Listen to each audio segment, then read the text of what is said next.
All right, let's do part 2 of what I'm going to be reading in December for my sort of Christmassy reads. Next one that I'm going to be reading is actually a sort of two. I have to sort of read two in the series to kind of get to it. So I want to read the Cinnamon Bun Bookstore, which is the next in the Pumpkin Spice Cafe series by Lori Gilmore. This is, I believe, Hazel and Noah, who are super, super cute. They're sort of the, like, I think going to be the friends to lovers kind of aspect to this series. And I believe Hazel's getting all these little notes at her bookstore that she's trying to figure out who is sending them to her, and Noah decides to help her. And then it's, I think, about them getting together. So I want to read this one so then I can move on to read the next one in the series, which is The Gingerbread Bakery, which is, I think, the third, maybe it's the fourth one, but the third in the series that I'm following. And in this one, this is actually Annie and Mac, who don't actually get along very well at all. They're definitely enemies to lovers. But they have to start getting along because Jeannie and Logan from the first book are getting married.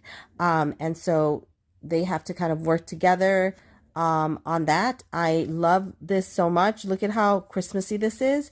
So I definitely want to be able to get to this one. So I've got to read the Cinnamon Bun Bookstore. I'm not sure if you have to read it in order, but I feel like I always have to read these things in order. So I'm definitely going to do that. I'm so very excited and looking forward to this one.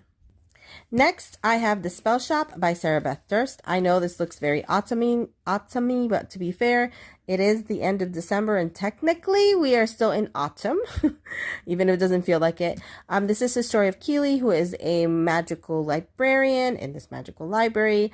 The library catches on fire, and Keely and her companions, magical spider plant, take as many of the spell books as they can to rescue them, and she ends up having to move back into her childhood home on this little island, where she starts to connect with other people. She starts a romance, and then she begins making jams, which is something that the little village needs. And also she becomes she opens a secret spell shop to try to help people.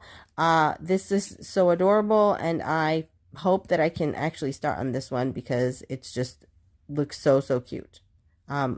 Yeah, I love this. I love all the vibes of this book completely.